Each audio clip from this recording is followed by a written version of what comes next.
So Richard Rosenow, I'd like to introduce Richard to the stage. He's going to talk about how to unlock the power of people data platforms. Richard Rosenow, big round of applause. Thank you, David. Thank you so much. How's everybody doing? Day 2, People Analytics World, New York City. Let's go, let's get excited.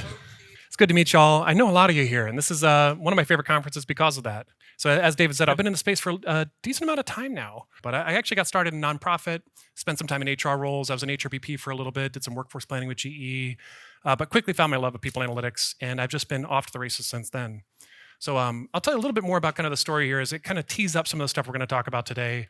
I joined the Facebook team when we were about 15 people. It was an interesting time to join Facebook. This was pre-2016 election time, and Facebook was still very fun and cool. It wasn't meta yet. Facebook is still fun and cool. I'm sure my friends are here in the room probably. But that team of 15 of people analytics people grew to about 150 by the time I left. And I wasn't there that long. I was there for about 4 years, but it grew to about 150. I think they peaked around 300 on people analytics. Separate from that, we had a people data engineering team. That was about 100 people. It was an unbelievable investment. It's some of the best people research work I've ever seen. And some of the tough things that happens there too is like some of the best diversity work, some of the best recruiting work, a lot of it's under AC Priv, a lot of it didn't make it out of the company, but they were very thoughtful about the work they did and they invested very heavily. But I remember in particular one day I was in one of the campuses, we were going through the annual survey things and I opened a door, there was a room of PhDs in the room. There were about 12 PhDs all coding a survey. And I was like, this is unbelievable. Just the raw research power we have, but it's also like, oh my God, there's 12 PhDs coding a survey. Like, what happened? And we've had some technology upgrades since then, so some of these things are easier. But one of the kind of ringing things in my head while I was there was, how do we do people analytics at other places when we can't afford 150 people on the team? When we don't have a 50% profit margin, how do we still do people analytics different places? And so that actually motivated my move over to Uber, got to work with the great RJ Milner over there, got to roll out tech platforms. So a lot of my career has really been in this space of scale, platforms, and data. How do we get the right data into the right hands of the right people at the right time? Got to roll out a tech platform there, got to learn about what does the C-suite care about when they're getting into self-service reporting, when they care about doing their filters or dashboards, how do you service those teams? Loved that team, loved the work there. Got a call from Nike, though, that said they were going to build a team of 100 from scratch. And just the academic in me about this space and the passion I have for the space is learning how does this change over time and how do these investments come together? How do the organizations form? And when I heard they were going to build a team of 100, I said, I got to be there. I got to see that happen. And we got up to about 50 before that team kind of, something happened there. Come find me at the booth. We'll talk more about that. But some good lessons learned, some wisdom learned. And that's something that as a community, we've got to make sure we're sharing that. So as much as we're sharing our highlights throughout the conference and throughout the week here, find somebody and share something that's painful to you and share something that's been tough and find ways, because more often than not, you're going to find people in this room that have experienced it too. And this is our moment as a community to have that time, to have that empathy and have that connection. And that's how we grow as a community. We can share the highs and we can grow from the highs, but we got to grow from the lows too. So make sure you're sharing as much as you can. Loved my team at Nike. My time at Nike, it was time to move on. Ended over at the Argo AI. Argo AI was a self-driving car company in Pittsburgh. You'll note the word was. We'll come back to that. So I got to lead actually people analytics, HR tech, and PMO. So again, kind of building the foundation, but getting a little bit more of that taste of the tech side and how do these things flow together? How do these things come together? And was a wonderful time there. We built a great team. We were off to the races. We were a one model buyer. We got dashboards out to the recruiting team. We got dashboards out to the CEO. All of Workday data was out, and then the company ran out of money. I don't think it was my fault. I don't. I take a little bit of guilt there. But no, it was the economy changed and money wasn't free and self-driving cars are hard. So $2 billion gone, company's gone, ended up on the market. It was really fortunate timing though. So this opportunity at One Model opened up and I came from the practitioner side over to the HR tech side about 2 years ago now. And with One Model, I get to stick my nose in everything at One Model. I'm our VP of People Analytics Strategy. That means I get to talk to marketing and talk to our product team and talk to our customers. And I get to bring that practitioner voice to the company, a company that really cares about practitioners and has been built around this people analytics community. And I get to be in there as part of that internal to the company, but then also externally, I get to talk to a lot of you and I get to catch up with a lot of people analytics leaders. So at the end of each year, I go through and I code my calendar. What did I get up to this past year? I don't know if I'm sure that I have friends in this room that do that too, that go through and kind of figure out what you got up to. I talked to about 300 people analytics leaders last year, and it's just been kicking up kind of year over year. And it's a lot of this, again, that people analytics therapy, that time to spend together to say, okay, what's going wrong? Am I alone? What can I do differently? And so a lot of my presentations and a lot of the research I've done in the field has been from that place of we're all sharing some of these problems. We've got to talk about them now. And so we're going to talk about a lot of those today. So a little bit of a long introduction there, but I want to kind of set the scene, set the stage. And I am from One Model. We've got a booth out there. I'll do 1 or 2 slides at the very end, but this is not a One Model pitch. We're going to talk about some other stuff within the space. Sound good? Cool. What is people analytics? This room knows. But I like to start every presentation with this because this definition could not be more different from person to person. With 300 people here, we probably still have 300 definitions. I think that's okay.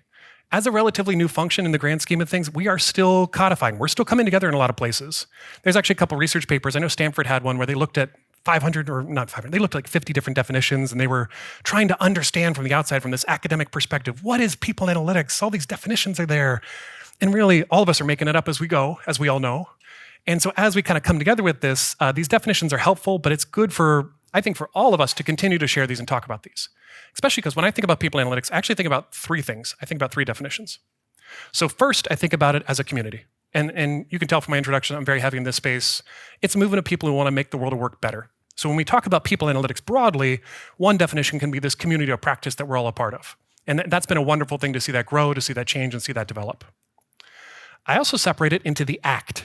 So when I talk about this, and I'll preview the next one, is function. So the act of people analytics is something everybody in the company has to do. So this is the use of data to support workforce decisions. When I think about this definition kind of breakout for recruiting, hiring managers, the CEO, everyone has to recruit, but there is also a recruiting function. So similar with people analytics, we have the act of people analytics that is everybody's responsibility, but we also have the function, which is the business unit that supports data-informed workforce decision-making. And separating these, I found that helps kind of diffuse some of these holy wars that are out there. Like, what is this space? How do we nail this down? And a lot of, like, does reporting sit in people analytics? Does it not? And that's really a function conversation. The act can kind of separate that, and it allows us to kind of get a little bit deeper into what we're actually talking about. So today, too, I'm going to talk a lot about the function. I'm going to talk about what does this mean to be a function of people analytics? And as a function of people analytics, what do we have to accomplish? And maybe before I even get into this, how many people analytics people do we even have in the room? I would love to see practitioner hands, not vendor hands. I know the vendors too, but let's see the practitioner hands. I love seeing that. Wonderful. So what are people analytics leaders hired to do? We see the analytics, the technology, the data, the science, the people, and we've got to bring these things together.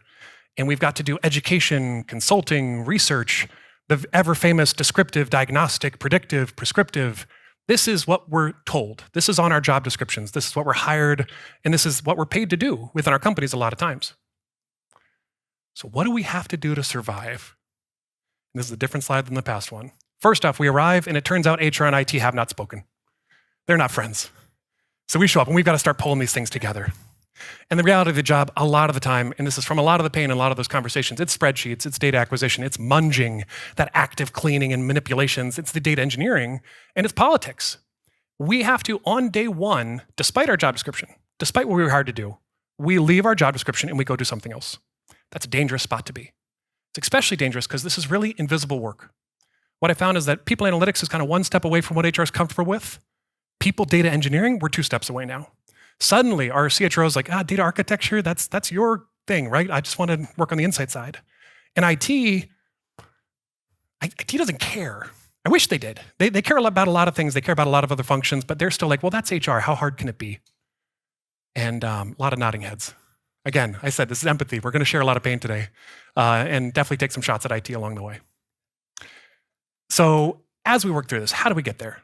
What happened that we got to this spot that we all get hired to do people analytics, we get hired with this big vision, and suddenly we have to go do something entirely different?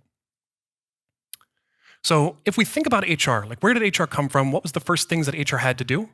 The first things we have to do as an HR professional, just as a total profession, we're here to differentiate the business through workforce decisions. We're going to make better workforce decisions. We're going to differentiate the business. We're going to get more competitive. That's kind of the primordial HR person who was kind of coming on board to really try to make a difference here. We quickly found out if you start writing things down, if you start following processes, if you start running projects, you can do more things faster.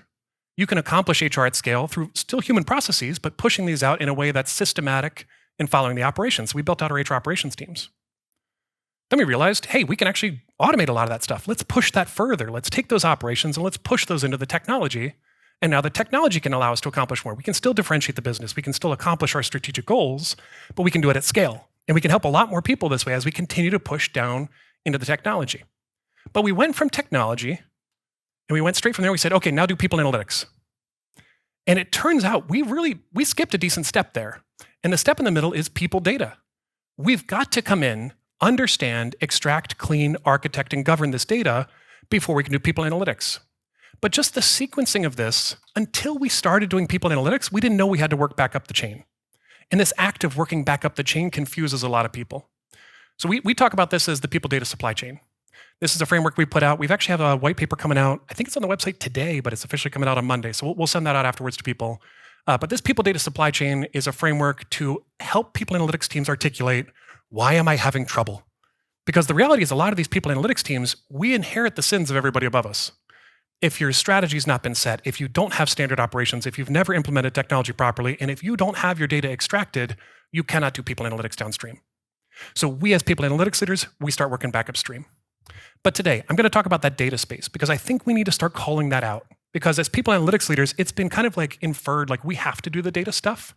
I don't know why the tech team doesn't get that same amount of onus on them. And maybe it's because they don't need to use the data. We need to use the data, so we kind of made that part of our job. And some of us have it formally, but most of us have it very informally. And it's a requirement, but we weren't trained in it, we weren't expecting to do it, and we're definitely not resourced in it. So let's talk about the data side. So another big thing going on with data is workforce data is suddenly very important. It was, previous to 2023, I would say, it was very important for people analytics, and we were all at the table, banging the table, saying, please govern this, please actually let me have access to my data. The reality we're seeing now is we actually have a peer in the space. When it comes to thinking about the analytics, this generative AI, these enterprise AI tools require good data. And the number one, if you take one thing away from this, it's when you go back to your organization, say, if you would like to do Gen AI projects, get your data cleaned. And then once the data's clean, go do people analytics. Like go tackle those things you've always needed to do, but lasso that, bring that into and use that energy. Because we've seen this difficulty that HR has been having with generative AI projects, that they're trying, they're being asked to do them. The C-suite might be saying, you must do more generative AI in HR. But the reality comes back to we never extracted our data. We never architected it. We haven't been thoughtful about it. And because of that, we're running into downstream problems now. And they're loud problems with the excitement and the energy and the hype around Gen AI. Let's use that to our advantage. I want to talk about enterprise AI though, and I'll spend a minute on this one. This is something we're increasingly seeing that I think is also very important to people analytics teams. We're seeing, when I say enterprise AI, this is kind of tongue-in-cheek definition I have, but it's the company-approved AI layer that sits between the workforce and the work. We're seeing more and more teams start to implement this interface layer that's natural language that executes tasks on behalf of the user. So they might be reaching out to Workday to make changes based on a request you make. But increasingly, they're reaching out to data stores to return data, to return, this might be your Copilots, your ChatGPTs, your Claudes. There's a couple other companies like Glean that are coming out actually just servicing this offering. But this is changing SaaS tech dramatically. This is also changing people analytics teams. If I could get a raise of hands, who here in the room has been asked to work on projects like this, to either work with an enterprise AI tool or feed data to an enterprise AI tool or prepare data? It's a lot of us. We're not talking about that as much yet. So I would encourage all of you, like start talking to each other, find each other if you saw other hands up there, because increasingly we're seeing people analytics leaders are being pulled into this. Being in that spot in the supply chain where we sit, we are naturally positioned to work on these enterprise AI tools too. So we're going to talk a little bit more about that. But ultimately, ownership of people data is critical to HR success. Because the other piece we're seeing with these enterprise AI tools is if HR is not at the table making the demands, if HR is not at the table when the data is being fed to these tools, HR is getting cut out from the conversation. IT is going to step in. IT will say, yeah, you're fine. We got the data. And we'll talk more about that. But this space of we've got to come to the table to not just advocate for insights and action and analytics, we've got to advocate for the data itself along the way. So we're going to do a quick people data 101. We're going to talk about a couple pieces here. We'll talk about the nature of people data. We'll talk about some nuances. I'm going to introduce a data platform framework, people data platform framework that we go to market with and we think about and I've used for RFPs in the past. And we're going to talk about where to go for help. For a lot of you, this might be some rudimentary pieces, but hopefully I'm going to give you some other ways to talk about it internally. So we'll share these slides afterwards too. So I'm hoping that this can be a conversation you can take back with you to your HR teams in a way that's not frightening to them as we start to bang the table and ask for people data. So let's talk about the nature of people data, because I think there's something important here. People data is more involved than regular data. And I know I'm preaching to the choir on this one, but one thing that people data is a reflection of workforce activities. This is a lot of the safe stuff that's out there. It's our job data, the system data, maybe output data of did this person execute a task, did the task get done? This is stuff when we hear people talk about enterprise data strategies and enterprise AI and enterprise IT teams can accomplish this. This is what people think about it. So, well, the marketing team has activity data too. and the finance team has activity data. Why can't we just put the HR data in there as well? And the truth is, it's also a reflection of what it means to be human at work. This is what keeps me interested in the space too, just this space of demographics and psychometrics and performance. And again, that look inside the human, that data that we have about that is not data that everyone should see. It radically changes the interactions of people when they see it. So when IT leaders start to see the data for their downstream IT teams about these very sensitive topics, maybe they're going to make some discussions and conversations that they shouldn't be having or should not be interacting with without a guided expert opinion at the table. And so when HR, again, these HR data strategies that are happening without HR at the table, we have to be there to support and protect our humans at work. We've got to be there with our theory and our background and our knowledge about the space to advocate for those technical conversations because no one else will. Let's talk about some nuances of people data. Okay, so this should be a fun one. So again, where are my practitioners? Let's get all the practitioner hands up. We're going to see who's left at the end of the slide. I want to see lots of practitioner hands up, all the way up, not halfway up. Perfect. This is exercise for the day. We're sitting all day. Who here knows when people stop showing up in headcount? Should be all the hands staying up. I hope they are. When I did this at HR Tech, some hands went down. So this is the people analytics crowd. We're a little bit stronger here. Who here knows when people are recorded properly as quitting? We lost some hands already. People who quit are recorded as quitting with the right time, day, and information. A lot of hands go down. Tagged voluntary. Tagged regrettable or non-regrettable. They have an exit survey. Lost a couple more. Oh, one hand went back up. And people who quit are recorded properly with an exit survey that is evidence-based in some way. We've tested that exit survey. We know it matters. We got a few but mighty hands up. One hand kind of halfway up. Yeah, so when we look at this list, if we need to build a predictive model of attrition, which one do you want? We need that last one. We need that last one. If we want to build something that's strong, that's valid, that's going to stand up against scrutiny, where's IT going to tell you to stop? Where's IT going to say, hey, you have enough. You've got attrition data. You're fine. And the truth is we have to be there again in advocating at this data architecture level to speak for our needs early. And as an HR team, we have to advocate for this need because these downstream things we want to do that we wish we could do as an HR team are being governed and bottlenecked by these upstream pieces. So we're going to do another one. I'm sorry, practitioners. We're going to get you moving. Use your other hand for this one. Okay, practitioner hands. Practitioner hands. I know, people are getting tired of me. Awesome. Who here can run a report from the HR Tech system on attrition? Good. Can run a custom report on attrition? Lost one. Can download an extract. So not the front-end reporting, but you can go get an extract from your system. Over time. Daily. With backdated changes. We're losing people. Multiple systems to bring that all together and unify them into a single data model with business logic. We got more for this one than the last one, so that's good news. We at least know what's going on. We can get the data at least a little bit. But again, when we think about this, where did IT tell us to stop? Who did we have to argue with along the way? Where did we have to go fight for this? And this is basic stuff we've got to go get. And to be able to operate as a people analytics team at scale, we have to be able to go get our data and use it. That's one of those sentences, like we can say it in a lot of technical ways, but I can't access my data and you're holding me back from this. How can I try to accomplish HR in this day and age? So I won't make you raise hands for this one, but the other truth is data are not metrics. So when we talk about attrition, we can talk about all the different ones here, the actual terminations over period, a rolling over period, a year over year, the time periods here. We break out the denominator. Which one matters to your company? Which one does your company care about? Which one do you need?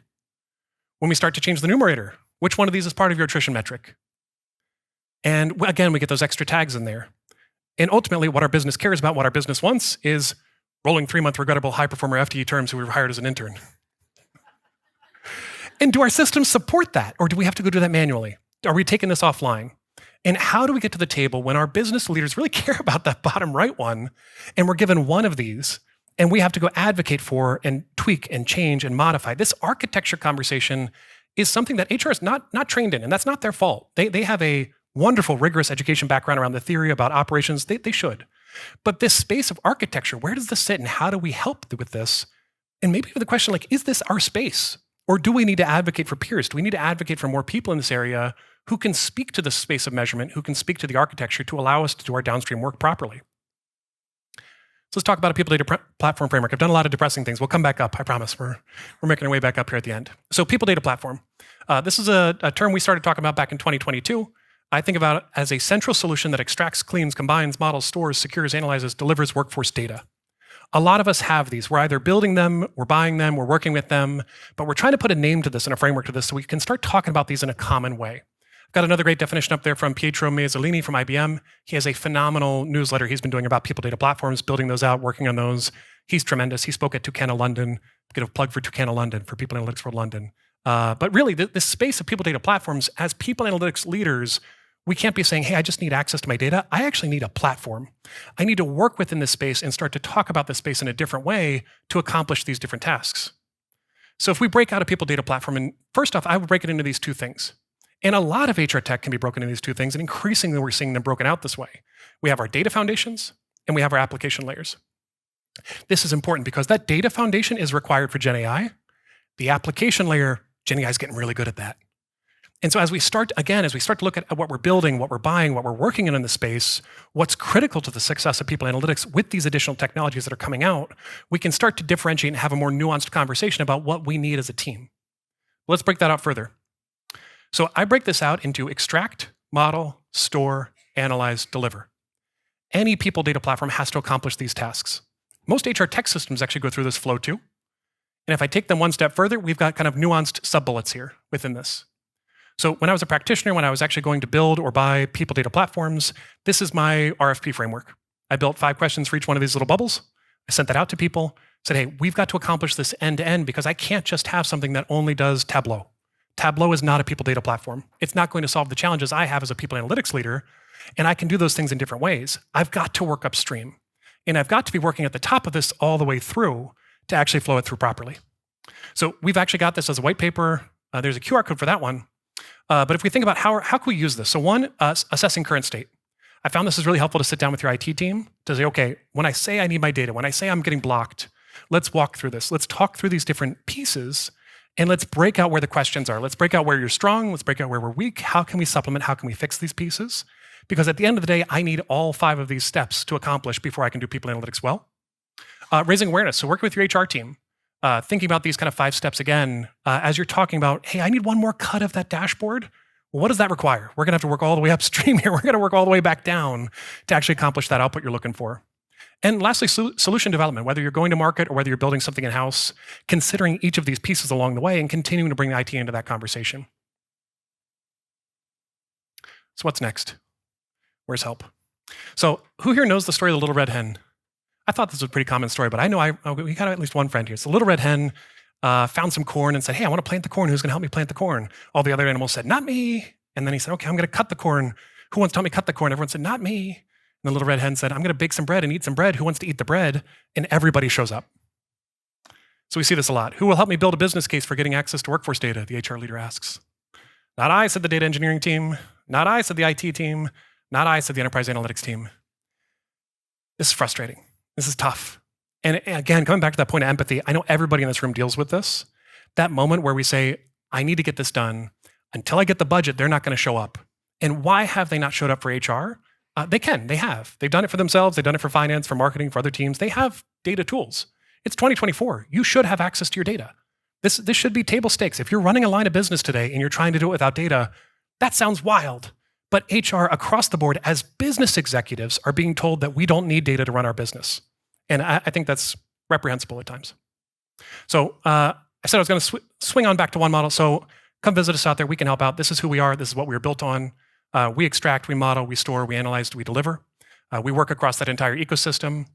And we've got some exciting things going on in that space when it comes to investments. So when we think about extraction, we're building those individual connections today. We actually have some universal connectors coming out. We're working to find ways to make this easier, faster, simpler to get connected to different systems. When it comes to expert engineering we're doing today, we've got agent-based automation on the horizon. Come take a look. We've got some demos around that space. We'd love to talk to you more about that. And I'll go through the rest of these a little bit faster. But we've got APIs, secure interfaces for AI. We're getting ready for One AI Assistant, and we've got enterprise AI on the mind. We're here to help. The vendor landscape has been here, and it's been growing. So if you built a team 10 years ago, if you built a team 5 years ago, check in with the vendor space. There's different people, there's different companies, there's consultants. We are in a different world when it comes to people analytics and getting access to this data. Please don't try to go it alone. With that, thank you. Got some time for questions.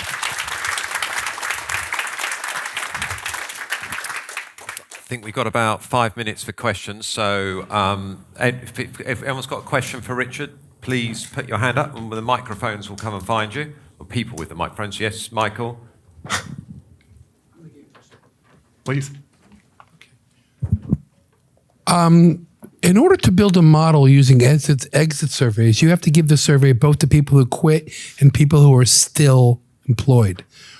So it's been my experience, it's better to give, what are they called? Press surveys or whatever, and then tag the people who have quit and then use that as a dependent variable to build the model. Can you comment? No comment. That's a great addition. Yeah, he agrees. That's good. That's quick. Stay surveys. Yeah, this at the front here. Question. Thank you. Thanks for the talk. Oh, hello? Yeah, we can thanks hear for the you. talk. Okay, great. Okay. So it's a really interesting kind of end-to-end. How does kind of non-HR data, right, other business data that a data science team might want to use, for example, factor into this? Does the modeling take that into consideration? Is it easy to then integrate once the data models are back in the house to connect, and how would that work? Yeah, it's a great question. It's an interesting question even to decompose that idea of like non-HR data versus HR data. We're finding increasingly even external data as too. people analytics teams working with workforce data, and the workforce is doing the work within the business. So a lot of the stuff that we thought was not as connected before is really connected and should be connected. So what I've seen is increasingly as teams have invested in the data engineering space and they've invested in tools that can actually accomplish this at scale, they can go out and get more of those pieces. So there's a little bit of this like Maslow's hierarchy where you're like, you got to get your HRIS, then you got to get your ATS, then you got to get your survey data, then you get your performance data. And if you get to the top of the pyramid, then suddenly you kind of access more things. So I think there's this sort of like, you get to that base foundation of, okay, I can stand on my own when it comes to the workforce, but now to really get to that deeper spot, to get to the signal within the noise there, I've got to go get badges and outcomes and facilities and real estate, whatever else it might be, to bring that into a unified model. It's an important piece, but that focus around the workforce is, I think, the differentiation of starting from HR versus starting from an enterprise approach. A lot of times starting from the enterprise approach, they're starting from that business outcome, they're kind of working their way back, and maybe the people part is a kind of subcomponent. There's a bit of a different architecture build when you're coming from that workforce focus and building up and through. But I think everybody in the room should be thinking about and probably has been pressed for business outcomes, finance data. That's core to get that in. But there's that sort of Maslow's hierarchy. If you gotta satisfy the HR team, make sure you have your foundational pieces and then build on it from there. It's a great question though. Thank you. Other questions? Yes, Bridie. Yeah. You can ask the questions now. Payback. I know, I'm excited. Thanks, that was super. It's so hard to make it simple, so I took lots of photos. I'm typically the chief data officer for the people org as well as the analytics leader. That I see in some companies, not in other companies. That's usually because they don't know where to put it. And if you put it with your tech leader, you have some challenges there. What do you kind of advocate in that respect? And are you kind of advocating that data producers and consumers are coming closer together, or is it better that we keep that separate in the people team? Yeah, it's a great question. So it's actually an interesting, funny one because so we've been running the one model job board now for about 3 years. We've got this data set of about 6,000 jobs that have been posted over the past 2 years within the space. And from that, some of these titles just start getting fuzzy and funny. And so we're always trying to find ways to make sure that, like, is this a people analytics role? Is this starting to become something else? How does this flow together? And so that framework of strategy, operations, tech, data, and analytics, that people data supply chain, the other thing we're seeing is we're actually seeing them come together as a bit of a COE, where we're seeing a new leader come in on top of that group reporting to the CHRO. So that leader has absolutely insane titles. It's like 60 character, mush them all together things, or it's like a VP of services or VP of transformation or VP of change in HR, and it hasn't quite solidified on what to call it. So I think about like total rewards is now benefits, comp, payroll. They've got their umbrella. Talent acquisition has sourcing, recruiting, brand. They've got their umbrella. We're slowly seeing this umbrella brand come together over that space. So I have seen a number of teams that start to have data peers to people analytics. I think the benefit there is that people analytics leader can discreetly accomplish their role, and the data team can discreetly accomplish their role, but they still report to someone who can navigate politics, can stop arguments, can support people across. And that role, I don't think you need all five. So I've seen teams, especially people analytics leaders, when they start to take on more roles, they tend to move upstream. So people analytics leaders like, oh, you're the people analytics leader. We need someone to do GDPR. Why don't you do that too? And it kind of gets added. And then it's like, oh, you're doing the data stuff. You're bugging the Workday team a lot. Why don't you do Workday as well? And it kind of gets added. And so we've seen this kind of like, the weird thing is it doesn't seem like any consulting firm is pushing this model. It's almost like a coevolution that there's something here. There's some kind of gravity that's causing these functions to end up together over time as people leave. So long story short, I see that data role come into people analytics decently. A lot of teams are skipping at those still, especially maybe immature teams that they know they have to do people analytics. So they hire a people analytics leader. They have to then back into a data leader maybe a year or two down the road. And under the people analytics leader with them, I think it's that blended role, but the naming conventions are wacky. It's a great question. Mm. Yes, at the back there. We've got 2.5 minutes. We've definitely got time for one more question. Thanks, Richard. So I was thinking about, as much as you're covering with that platform and that model, I was thinking about what Cole mentioned earlier, the metaphor of these branches of the tree between talent intelligence and people analytics. I know you and I have talked about that extensively before, but as you think about expanding the platform and pulling in more data, how do you think about everything that talent intelligence, looking outward, is doing, and then global talent ecosystems where you've got contingent, which isn't even owned by HR a lot of times. Like how do you think about that as you think about supporting strategic workforce planning and looking across all potential talent pools and skills, et cetera? Yeah, there's a couple questions in there to kind of pull apart, but they're really good ones. So when I think about talent intelligence, I've always separated, I kind of try to strip away the first word. I think about intelligence and analytics. I tend to think about intelligence as gather, let's pull stuff in, analytics as decide, make decisions. That's the quickest way I can differentiate them. But like words should mean different things. And a lot of people kind of use them interchangeably. I've tried to kind of separate those that way. But when I think about talent intelligence, let's look at that model of that extract, model, store, analyze, deliver. Let's take a look at one of our talent intelligence friends, like a talent neuron out there. They extract the data from the labor market. They model it appropriately. They store it and give access to it. They do move a little bit in analysis, but they also kind of like service that data directly to people so they can do their own analysis and delivery. But you can start to like use that framework to look at some of these vendors in this space to see what they accomplish. I think likewise, like a survey vendor, like a Qualtrics, you're extracting data, you're modeling it somehow, you're storing it, and you're analyzing it within the platform. So that flow, I think, applies just as naturally to talent intelligence vendors in the space as well as people analytics vendors in the space. But ultimately, we're in the process of, and we're in the game of, gather information, bring it back to make a decision, push action. And so in that nature, I think talent intelligence and people analytics, as broad as those terms are in the same game. And maybe at some point they come together. It's been helpful to keep them apart for now, at least in my mind. That's another one where there's probably 500 definitions within this room alone. Good question, though. Yeah, thanks, Bob. Richard, keep doing what you do, helping our space. Thank you very much. Thank you, everybody. Thank you, David.